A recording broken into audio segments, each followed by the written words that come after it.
Muy bien, buenas tardes a todos. ¿Cómo están?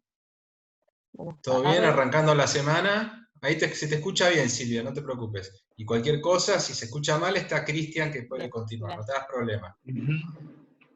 Estamos Bienven- atentos.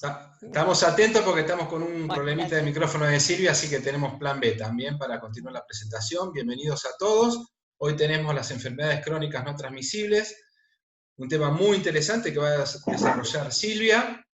Así que, bueno, Silvia, bienvenida y bienvenidos a todos. Adelante. Bueno, muchas gracias. Bueno, buenas tardes, ¿cómo les va? Ya nos conocemos casi todos, pero para quien no me conozca, soy la doctora Silvia Segado, médica de La Posada, y hoy vamos a tratar las enfermedades crónicas no transmisibles. Según, cuando tengan alguna duda, me paran, me preguntan si quieren, ¿sí? Siguiendo la definición del Ministerio de Salud de la Nación, las enfermedades crónicas no transmisibles son todas aquellas enfermedades de larga duración y de evolución muy lenta.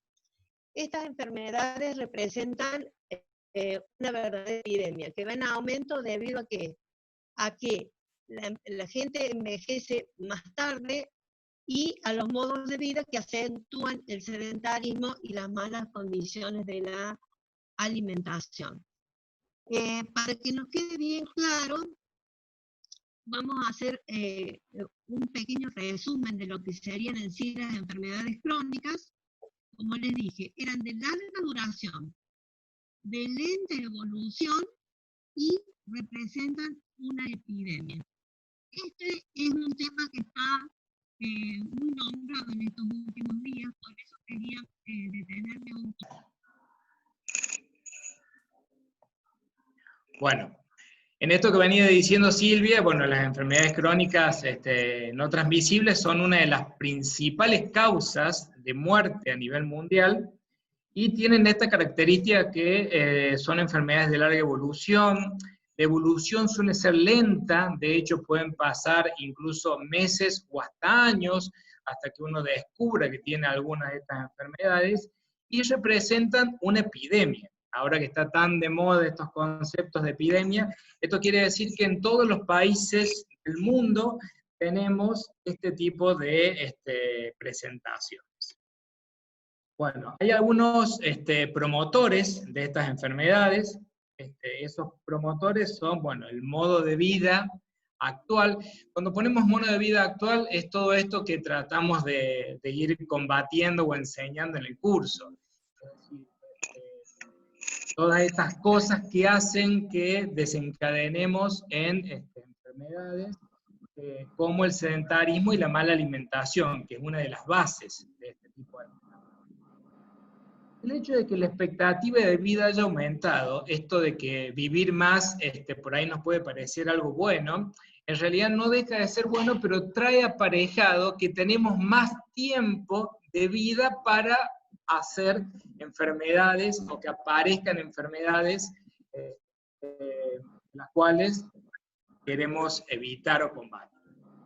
Bueno, y vamos a ver algunos conceptos que acá nos había dejado marcado Silvia.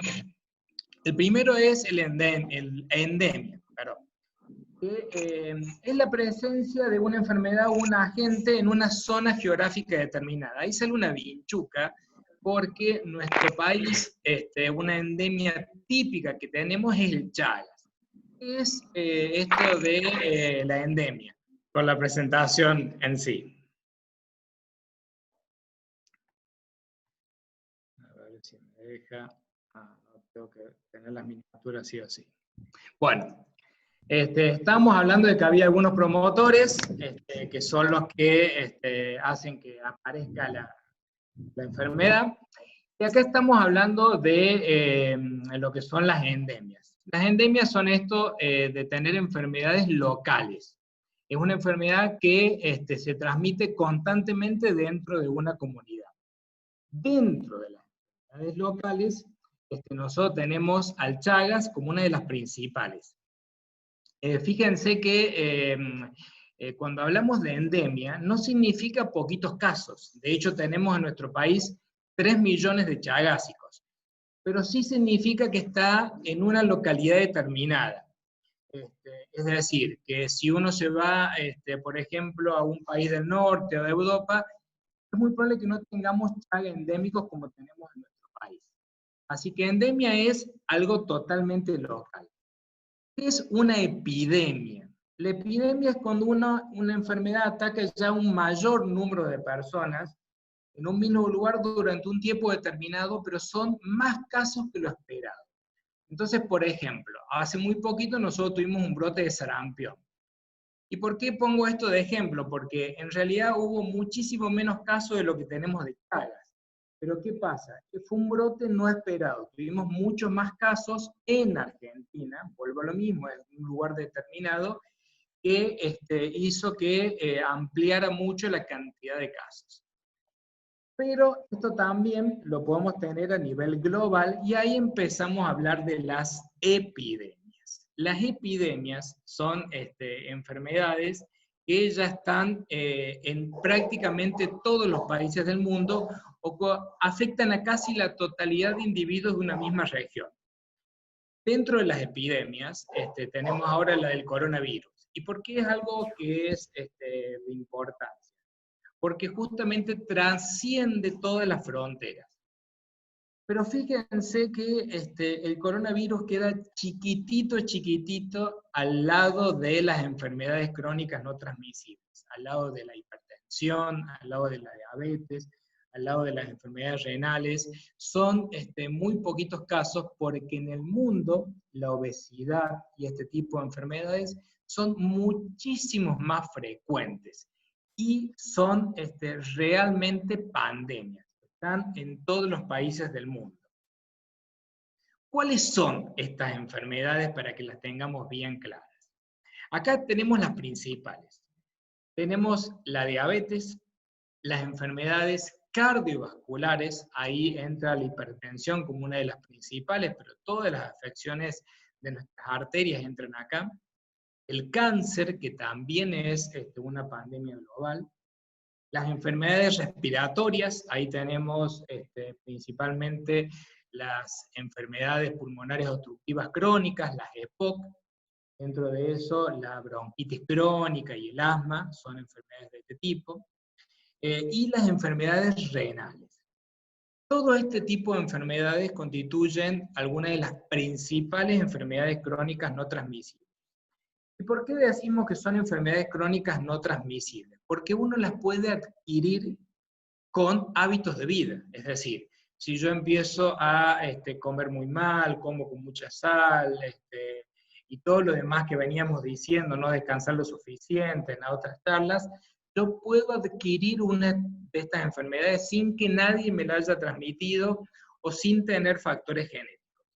Evidentemente los factores genéticos sí son una de las causas que yo tenga más predisposición a este tipo de enfermedades, pero no es la única, y yo la puedo adquirir por malos hábitos de vida. Acá nos había presentado Silvia algunas causas y probabilidades en aparición. Acá tenemos causas de nuestro metabolismo, las causas metabólicas. Acá, dentro de las causas metabólicas, uno puede tener alteraciones intrínsecas, es decir, que yo tengo una predisposición, por ejemplo, puedo tener una resistencia a la insulina, que es algo que tienen muchos de nuestros pacientes. Pero si yo no cuido esa resistencia a la insulina, no llevo buenos hábitos de vida, no hago buena cantidad de actividad física, puede llegar a terminar en una diabetes. Entonces, yo no tenía la diabetes, yo tenía otra predisposición metabólica, pero no bien tratado, no bien cuidada, me puede llevar a alguna de las enfermedades. Causas biológicas, estas son las no modificables, que ahí tenemos las causas genéticas, en donde yo tengo una predisposición. Por ejemplo, tengo una predisposición innata a la hipertensión arterial. Eso yo lo adquirí de mi familia. Ahora, esa predisposición genética no siempre se manifiesta como enfermedad. si yo hago bien las cosas, puede que no llegue a manifestar. ¿Y qué pasa si se manifiesta de todas maneras? Yo tengo una condición de este tipo. Si yo hago bien las cosas, puede que la manifestación sea mucho más leve. Entonces tengo mucho más posibilidades de controlar. Las causas conductuales, esto ya lo venimos viendo con las otras charlas, que son todas las cosas que hacemos con nuestras conductas que pueden llevar a este tipo de patología. Ahí ya sabemos todo, el no descansar bien, el no dormir, el tener falta de actividad física, el no estar bien alimentados. Todas esas causas son conductas que nos pueden llevar a obtener alguna enfermedad de este tipo. Y la probabilidad de aparición son individuales y combinadas. Acá hablamos de qué tanta probabilidad voy a tener yo en mi caso particular de que se presente una enfermedad.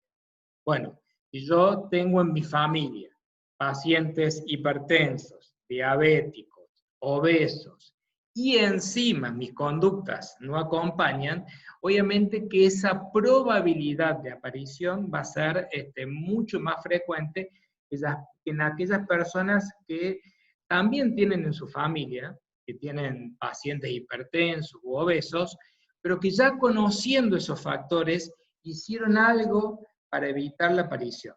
Llevan un buen estilo de vida, llevan actividad física regular, entonces la presentación va a ser mucho menos probable. ¿Qué son estos factores de riesgo? Esto también ya lo estuvimos viendo incluso en la charla de Gaby, que son aquellas circunstancias y condiciones que una persona tiene y que hace más propenso, que hace más probable la aparición de una enfermedad. Acá hablamos de todos los tipos de enfermedades que podrían llegar a aparecer, pero ¿por qué son especialmente importantes las enfermedades crónicas no transmisibles? Porque son patologías que yo, ya dije, puedo adquirir por malas conductas, por malos hábitos, por mal estilo de vida. Entonces, esos factores, si yo los tengo, se hacen mucho más predisponentes. Y cuando a una persona se le asocia un mayor número de riesgos, la patología podría llegar a aparecer o más rápido, o más intensa, o combinadas. Puedo llegar a tener más de un tipo de patología. Puedo ser obeso, diabético e hipertenso a la vez. Su manejo va a ser mucho más difícil. Entonces, mientras mayores sean mis factores de riesgo, sedentarismo, tabaquismo y demás, más probable es que aparezcan uno o más tipos de enfermedades y que si aparecen combinadas sea mucho más difícil su tratamiento. ¿Todo bien hasta ahí? ¿Vienen entendiendo bien? ¿Si vienen escuchando bien? Perfecto. Excelente, Doc. Así me gusta, muchas gracias. Bueno, acá tenemos un cuadro de lo que pueden ser estos factores de riesgo. Y fíjense que están prácticamente todos los puntitos marcados. ¿Qué significa eso? Que si yo fumo, puedo tener enfermedades cardiovasculares, puedo llegar a tener diabetes y puedo llegar a tener cáncer. Si yo tomo alcohol, igual. Si yo tengo la presión arterial alta, ¿puedo tener enfermedades cardiovasculares? Sí, una ACV, algún problema no solamente con mi tensión, sino con mis arterias renales, y eso me puede llevar a otro tipo de patologías también, y también aumenta la probabilidad de cáncer. Pasa lo mismo con una alimentación inadecuada, con sedentarismo, con colesterol. Así que todos los factores de riesgo son importantes. Y el tema es que si yo voy sumando factores de riesgo, es decir, que si fumo, soy sedentario y me alimento adecuadamente y eso hace que pueda llegar a tener obesidad, cada vez tengo mayor probabilidad de que esas enfermedades aparezcan. No solamente una, sino varias, y ahí está la condición que veíamos en la diapositiva anterior, que se hace más difícil su control. Si yo tengo más de una patología de este tipo, el control cada vez tiene que ser no solamente más estricto, sino que más complejo. Vieron que hay muchas personas que toman muchos tipos de medicación. Y ahí entramos con lo que se denomina polifarmacia. ¿Y vos para qué estás tomando? Y esta lo tomo para la tensión, esta para la coagulación sanguínea, esta para el colesterol elevado, esta para la diabetes, y así. Entonces termino con un cóctel de remedios que a su vez esos mismos remedios me traen problemas gastrointestinales, hepáticos. Entonces tomo esto para aliviar al estómago, para no generar gastritis, y tomo esto para aliviar a mi hígado, y así sucesivamente. Entonces, mientras menos factores de riesgo tengamos, siempre va a ser más fácil controlar este tipo de patologías.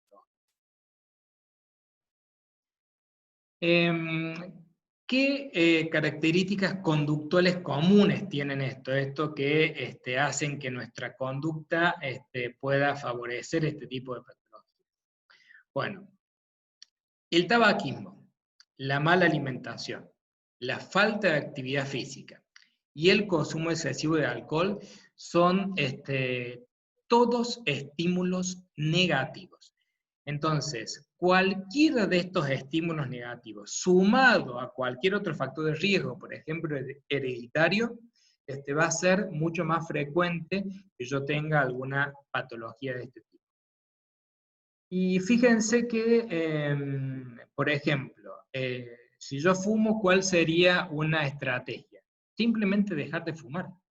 Si yo tomo alcohol excesivamente, simplemente moderar mi consumo. Si yo tengo una mala alimentación, pasar a una alimentación más saludable.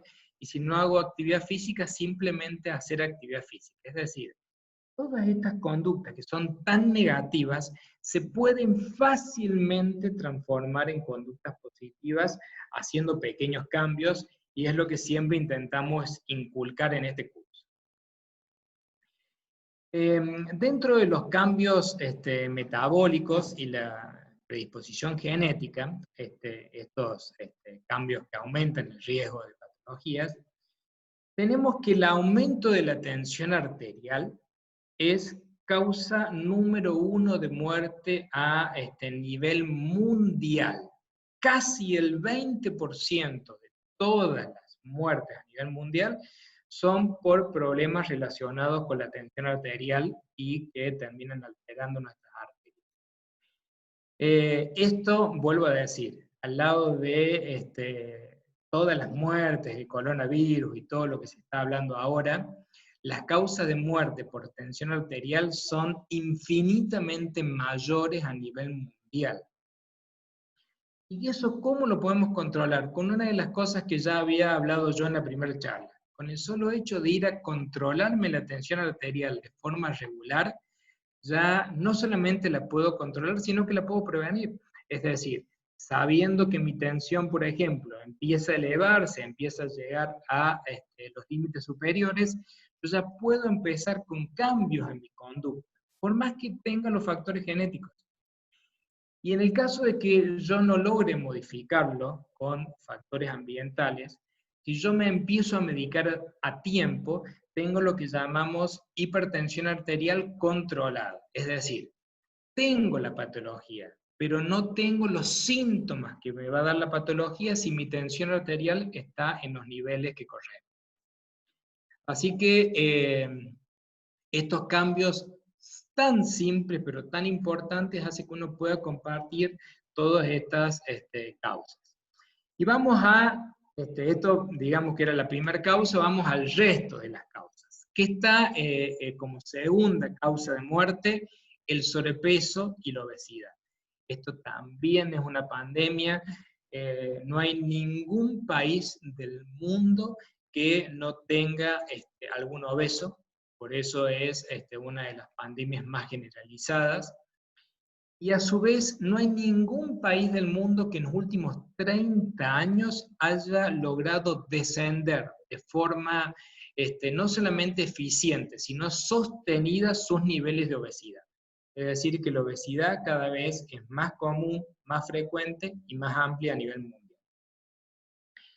Las hiperglucemias, las glucemias elevadas, el azúcar en sangre elevado, ahí tenemos la glucemia en ayuno alterada, la insulinoresistencia y la diabetes como subramas de esto, son la tercera causa de muerte a nivel mundial. Y las hiperlipemias, que son las elevaciones de las grasas en sangre, principalmente del colesterol total, LDL, que es el malo, y los triglicéridos, o un HDL bajo, que son por ahí genéticamente no modificables, esto que dice por ahora. Si yo tengo antecedentes familiares de colesterol elevado, yo lo voy a tener. Ahora, si yo mejoro mi alimentación, o por ahí si lo medico de ser necesario, el riesgo va a ser infinitamente menor. Fíjense de todas las causas de muertes que hay, dentro de las primeras causas está la hipertensión, el sobrepeso y la obesidad, la diabetes y las causas relacionadas al colesterol. Mucho más atrás quedan los otros tipos de patologías. ¿Y por qué son importantes estas patologías que menciono como causa número 1? Porque si bien no podemos modificar nuestra genética, sí podemos modificar nuestras acciones, nuestros controles y llevar un tratamiento adecuado de estas patologías, evitando que lleguen a ser causas número 1. La obesidad, que es algo que nosotros tratamos mucho en la posada, ahí en nuestro querido Kenty, cada vez está dejando huellas más marcadas en la sociedad. Porque no es solamente las causas de muerte, sino lo que nosotros llamamos comorbilidades, todas aquellas cuestiones que generan y que hacen que uno no pueda desarrollar una vida como corresponde. Entonces, la persona que tiene obesidad se enferma más fácilmente, tiene un sistema de defensa mucho menos efectivo para cualquier tipo de patologías, genera trastornos desde el bullying, que está tan de moda también hoy en los niños y demás, hasta trastornos físicos en la movilidad. Ya no puedo hacer las cosas que quería, y todo esto hace que genere causas millonarias, pérdidas millonarias en nuestro sistema de salud, por algo que podríamos llegar a controlar con nuestros cambios. Es multifactorial, eso ya lo sabemos, no hay una sola causa, sino que es una suma de factores, y está caracterizado por el aumento de la grasa en el cuerpo. Fíjense que en la definición dice que hay un incremento del peso, pero lo principal es que yo tengo más grasa, porque hay personas que empiezan a tener acúmulo de grasa abdominal, la famosa panza, principalmente en algunos hombres, y que por ahí el peso no está tan desfasado. Pero ese acúmulo de grasa abdominal ya es suficiente como para generar todos los cambios que produce la patología. Hay una predisposición genética más los hábitos alterados. Esto de no comer bien, el sedentarismo, el estrés que se va sumando a esto, la falta de agua, que ya nombramos también charlas, y ahí dice la mayoría de las veces por costumbres familiares, sociales o trastornos de ansiedad. ¿Qué es esto de las costumbres familiares y demás? Nada, del tipo de alimentación que tenemos.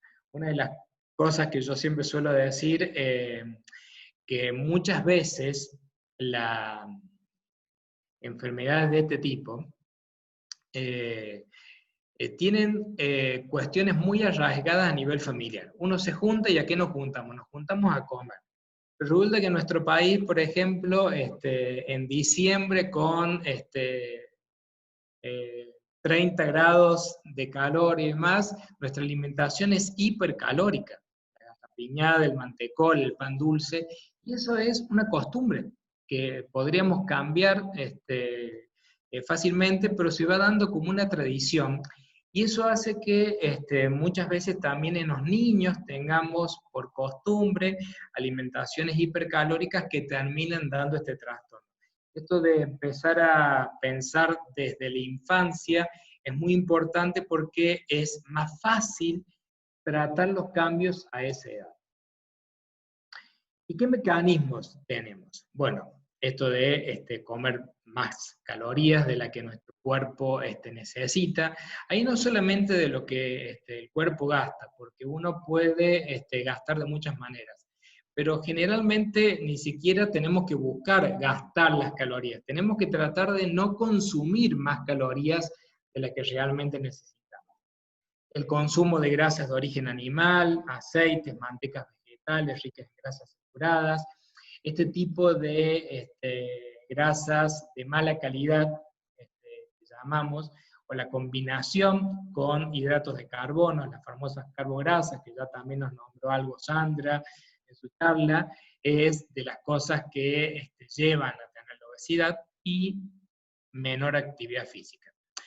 Acá uno tiene que entender que la actividad física, como decía Cristian, no tiene que ser únicamente pensada porque tengo una patología. No, la actividad física tiene que ser un hábito porque nos hace bien, sirve como recreación, ayuda a eliminar tensiones, a disminuir el estrés, y obviamente que nos ayuda mucho a controlar este tipo de patologías.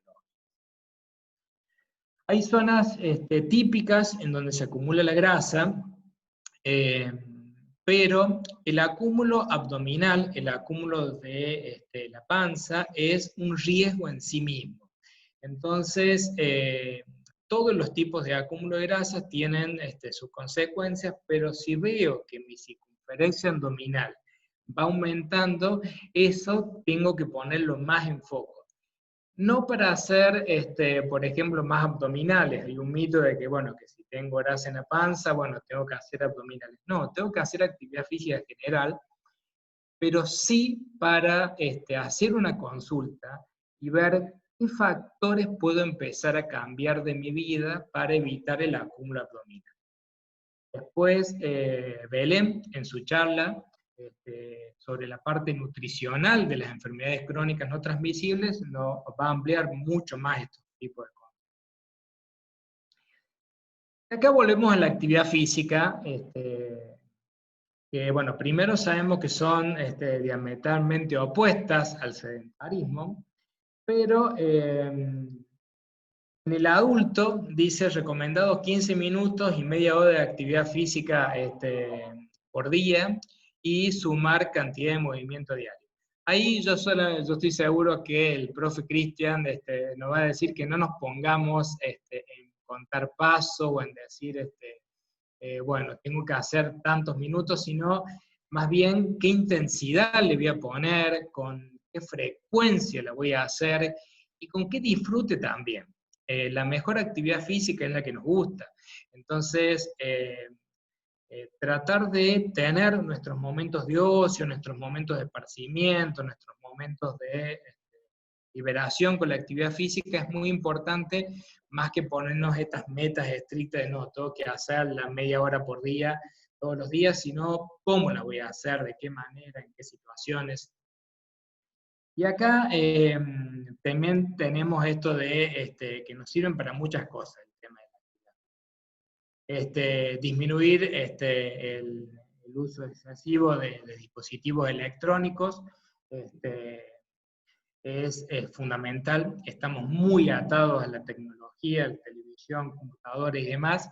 Y si las tengo que usar, también exponerme a periodos de descanso. Si estoy tanto tiempo sentado en la computadora, bueno, cada 45, 50 minutos me levanto, me estiro, cambio la postura, hago algún ejercicio de relajación, de estiramiento.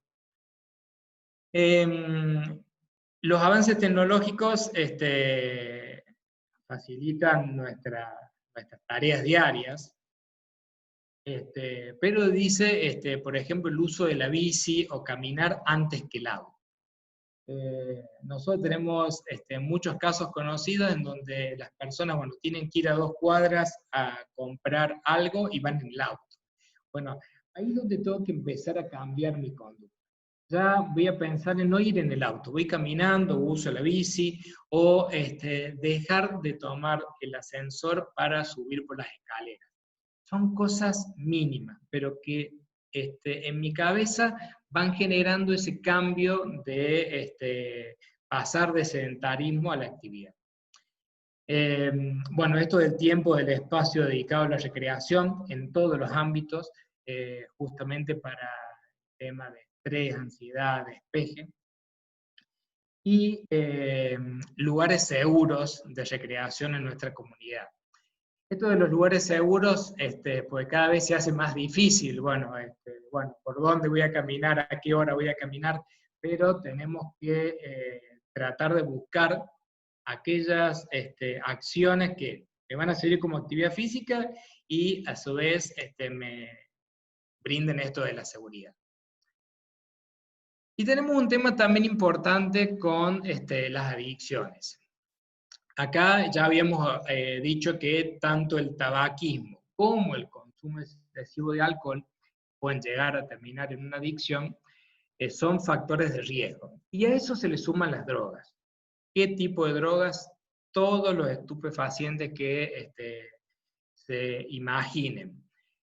Ahora con el uso de la marihuana medicinal y demás, hay todo un debate en la sociedad si la marihuana puede ser buena o no. Ahí yo no voy a meter mucho en ese tema, pero no hay que dejar de saber qué es una droga que tiene efectos centrales. Entonces, cualquier tipo de droga tiene que ser usada en una medida lo más justa y controlada posible. ¿Cuáles son algunas de las causas que pueden llevar a esto? Bueno, la necesidad de pertenecer a un grupo social, la debilidad de carácter, no saber o no poder negarse. Esas son algunas de las cuestiones que nos inician en este tipo de comportamientos. Eso es muy común, por ejemplo, en la adolescencia. Ay, todos mis amigos fuman, entonces, bueno, yo tengo por ahí esa necesidad de fumar. De hecho, hay muchas estadísticas que dicen que en la mayoría de los casos, aquellas personas que fumaban lo hacían por el grupo social, no porque creyeran que era algo bueno para ellos, sino por este hecho de pertenecer. Pero tienen no solamente una alta mortalidad, sino unas complicaciones bastante interesantes.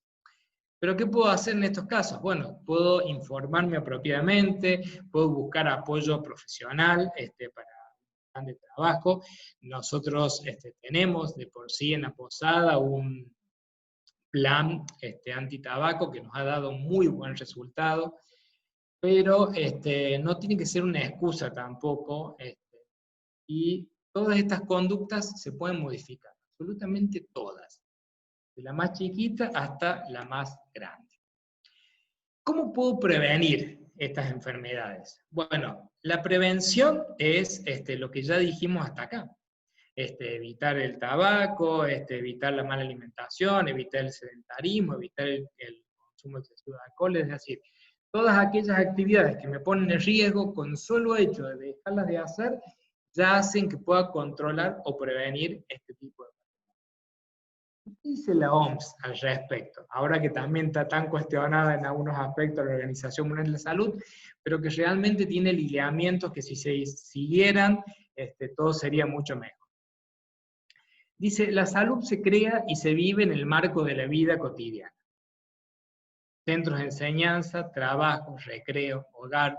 ¿Qué significa esto? Que la salud está en todos lados. Yo tengo que buscar la salud en todos los ámbitos de mi vida y tratar de recrearlas en esos lugares.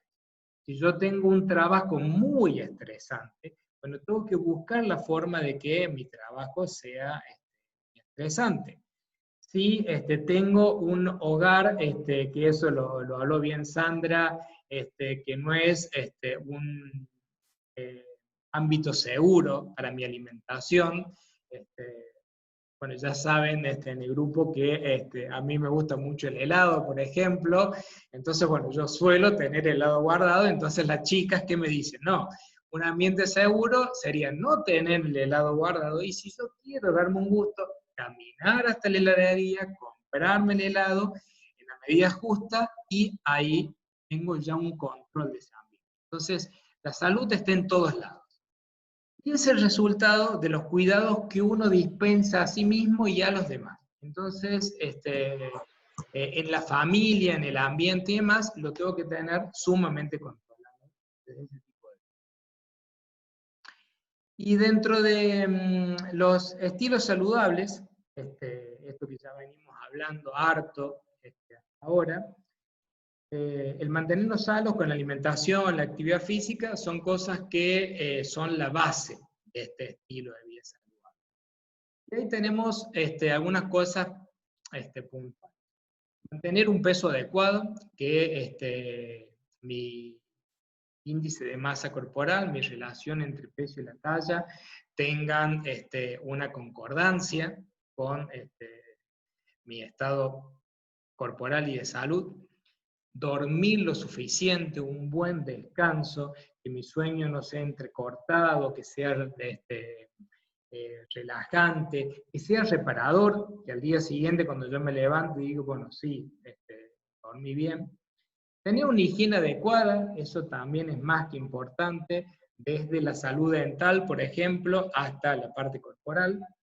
El tomar sol con moderación, ahí también ya vimos esto que nos decía Melody en la charla, de mantener los cuidados de nuestra piel, de que la exposición solar sea adecuada, porque si es insuficiente no voy a generar vitamina D, pero si es excesiva, inapropiada, ya sea por el horario o por la falta de protección, puede ser muy perjudicial. Evitar las adicciones, ahí ya de lo que acabamos de nombrar, y disminuir el estrés. Así que todo eso conforma lo que denominamos el estilo de vida saludable, que todavía nos faltan algunas cositas del curso, pero que ya a esta mitad del curso tenemos bastante bien aprendidas. Uno de los conceptos principales es esto de no comer menos, sino comer mejor, no buscar las dietas, y menos aquellas restrictivas, sino cambiar mi alimentación por aquella que sea saludable.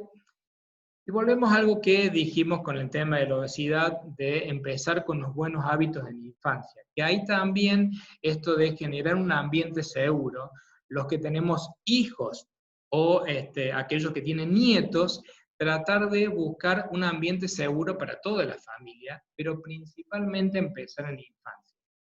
Si uno logra meter esas cuestiones en la infancia, les puedo asegurar que de ahí en más va a ser todo mucho más llevadero y todo mucho mejor. Bueno, y para ir terminando, decimos que un estilo de vida saludable le demuestra el amor propio y la autoestima. Cuidarse no es para que los otros me vean bien, sino para yo estar bien, para yo estar en buenas condiciones, para yo estar mejor. Si uno quiere dar a los demás, lo primero que tenemos que hacer es tener para dar. Entonces, si yo quiero estar más tiempo con mis hijos, con mis nietos, lo primero que tengo que buscar es mi estado de salud para poder llevárselo a ellos. Así que bueno, la propuesta de Silvia es que empecemos hoy, que, bueno, puedo empezar a comer más sano, puedo empezar a beber menos, puedo empezar a moverme más, puedo empezar a estar más relajado, puedo dejar de fumar. Realmente el curso nos ha traído muchas satisfacciones con varios de los integrantes, porque todos, absolutamente todos, nos han mandado alguna muestra de los cambios que empiezan a hacer. Esto de empezar a moverse más, esto de, bueno, me empecé a cuidar de otra manera, pude bajar de peso, estoy tomando más agua.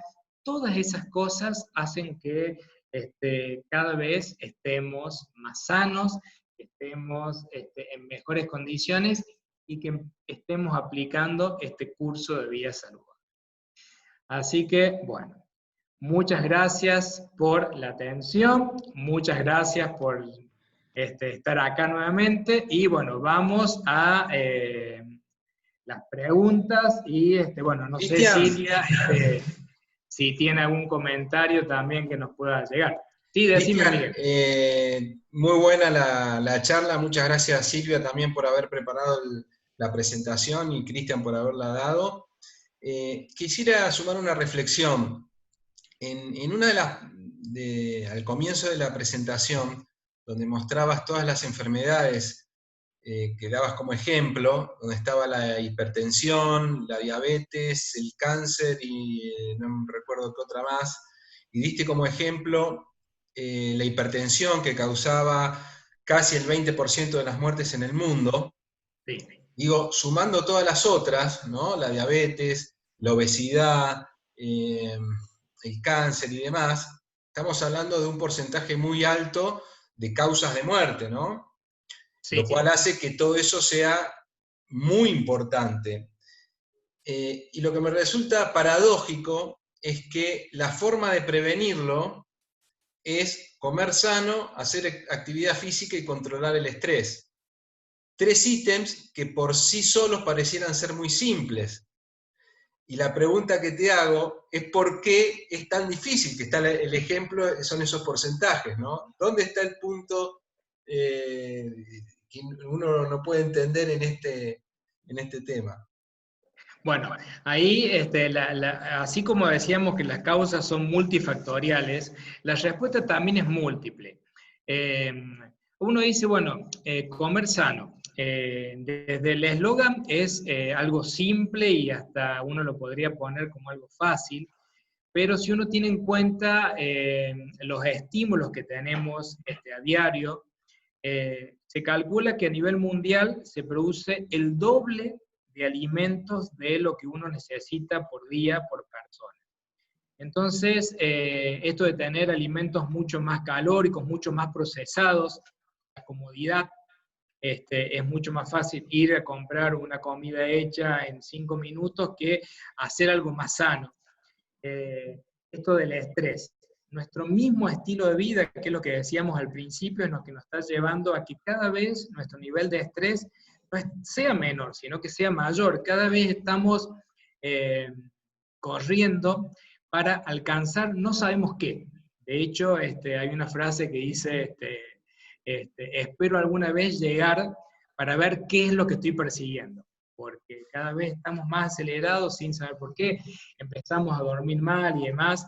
Y el esto de hacer actividad física, cada vez la tecnología nos tiene más atado en esto de la globalización, cuando estamos más conectados que nunca, estamos más aislados que nunca, porque ya no salimos a la vereda a jugar con nuestros amigos a la pelota, sino que nos juntamos a jugar a la Play en casa. Así que esto que parece simple en la vida diaria se va haciendo muy complejo. Una de las cosas que rescato de eso es que ahí en la posada realmente le ponemos énfasis a estas cosas, fundamentalmente. Y uno dice, bueno, controlando estas cosas, fíjate la cantidad de patologías que uno puede llegar a mejorar.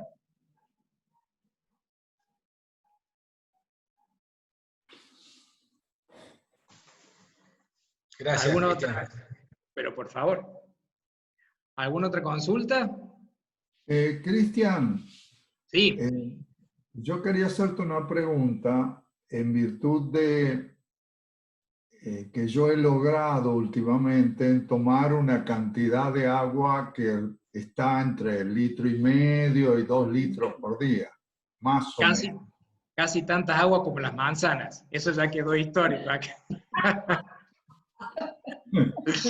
El tema es que esto hace, yo duermo muy bien, pero normalmente me obliga a ir al baño a veces hasta 2 veces, a pesar de que después regreso a la cama y a los 5 minutos me dormí.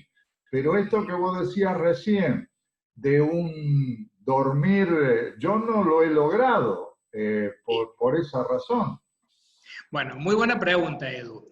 A ver, esto de tener un sueño entrecortado, ya sea por una cuestión fisiológica, de tener que levantar el baño o por alguna otra cuestión, es importante porque nuestro sueño tiene varias fases. En la fase de sueño profundo, que es la fase 4, tiene uno que llegar varias veces a la noche. Y si mi sueño es entrecortado, por más que yo me vuelva a dormir enseguida, no es que me vuelvo a dormir y vuelvo a la fase 4 que estaba antes. No, empiezo de la fase 1 de vuelta y tengo que ir contando. Ahí los hombres en particular tenemos una condición prostática, que la próstata es un órgano que crece toda la vida, nunca deja de crecer. Hay, por ejemplo, el cartílago de la nariz, de las orejas, las uñas, la próstata y el pelo son órganos que crecen toda la vida. Entonces, en algún momento nos van a generar algún problema, porque al comprimir la vejiga o el flujo urinario, hace que nuestra capacidad sea menor. Pero, ¿qué trucos podemos utilizar en esos casos? Generalmente yo les suelo decir a mis pacientes que uno trate de tomar la mayor cantidad de líquido hasta más o menos las 19 horas. Y de esa hora en adelante tratar de tomar mucho menos líquido. No quiere decir que nos vayamos a deshidratar, que si tenemos la boca seca y tenemos sed, uno puede tomar. Pero tratar de distribuir el líquido en horas anteriores. Eso hace que para cuando yo me vaya a acostar pueda haber evacuado, y eso va a disminuir la cantidad de veces que yo tengo para levantarme la noche.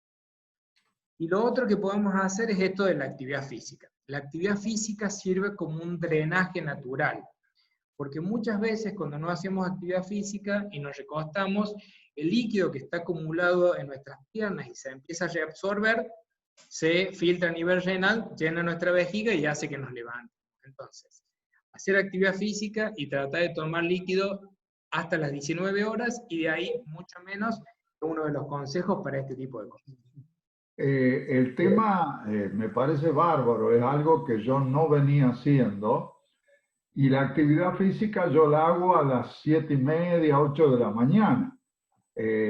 Así que eso, pero este dato, la verdad, yo a la noche y 2 vasos de agua como mínimo tomo, tipo 9 de la noche.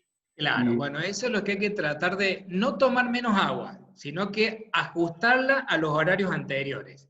Lo de la actividad física puede ser a cualquier horario, ahí no hay un horario especial para esto. No, eso lo sé. Pero está totalmente comprobado que mejora mucho el retorno venoso, entonces es una de las condiciones. Pero el líquido, en vez de tomar a las 9 de la noche, lo vas a tomar un poquito antes. Gracias. Por favor, gracias a vos. Doctor, una pregunta.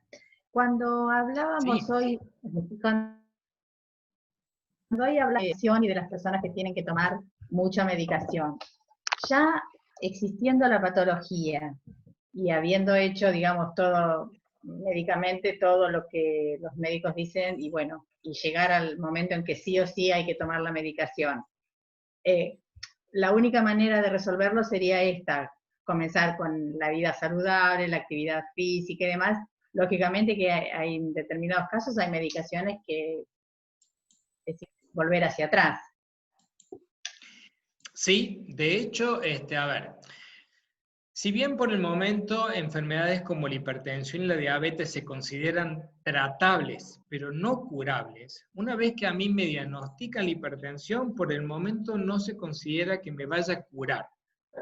Pero hay casos bastante interesantes, por ejemplo, las personas que se han realizado un bypass gástrico y empiezan a reducir drásticamente de peso, empiezan a tener que dejar forzosamente la medicación. Incluso en algunos casos pueden dejar toda la medicación, lo que tomaban para la hipertensión, para la diabetes y demás. Y está totalmente demostrado que, si bien en algunos casos yo voy a tener que seguir tomando la medicación, si yo hago estas cosas, la dosis va a ser mucho más baja y voy a necesitar mucho menos combinaciones de drogas para lograr el mismo efecto. O sea que esto nos viene bien siempre. Y también está descrito que en algunos casos, sin tener que recurrir a un bypass, si yo hago bien las cosas, podría dejar la medicación. Lo único que tengo que hacer para eso es ir controlándome y sostener esto en el tiempo. Gracias. Pero por favor, gracias a vos. Ahora que nombraste el bypass gástrico, sí. A nosotros no nos ocurre, pero tenemos amigos, incluso que se han hecho intervenciones de este tipo, e incluso otros que se han hecho lipoaspiraciones. Nosotros, por cierta amistad, sugeríamos que no las hagan porque consideramos que era algo la verdad que no nos gustaba la idea. ¿Qué opinás vos de estas dos cosas? Bueno, ahí hay una cuestión. La lipoaspiración, y hasta que no se demuestre lo contrario, es un tema netamente estético. No está demostrado que tenga ninguna finalidad terapéutica. La dermolipectomía, que es la cirugía de la parte externa de la panza, sacar ese pequeño colgajo, sí aparentemente tendría una función terapéutica. Pero si eso no está acompañado del cambio de hábitos, no sirve absolutamente de nada. Porque lo que hay que hacer con esto es el sostenimiento. Es como decir, bueno, voy al gimnasio a full todos los días durante 2 meses y después el resto del año no hago más nada. No me sirve de nada. El bypass gástrico tiene indicaciones muy precisas. De hecho, hay un protocolo de quién lo puede hacer y a quién se lo vamos a indicar. El éxito quirúrgico del bypass gástrico actualmente está en 99%. Es decir, de cada 100 personas que se operan, a 99 le van bien. El éxito terapéutico no llega al 60%. ¿Qué significa eso? Que de esos 99 que le fue perfecto con la operación, hay 40 que van a volver a recuperar peso porque no hicieron cambios de hábito, incluso con el bypass. Entonces, volvemos a lo mismo.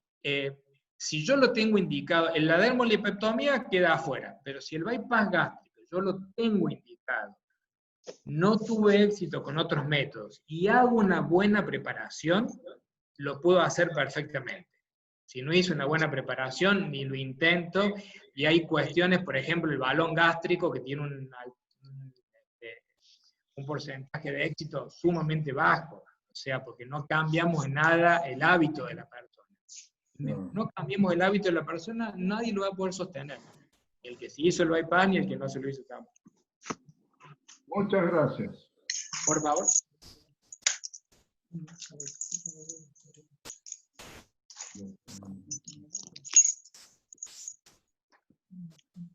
¿Alguno más por ahí?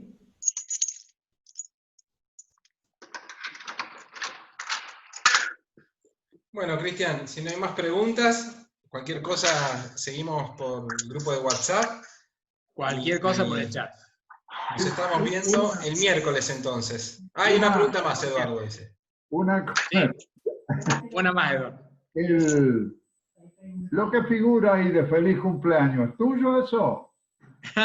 Qué buena pregunta también. Bueno, yo tuve, el 29 de marzo fue mi cumpleaños, en pandemia.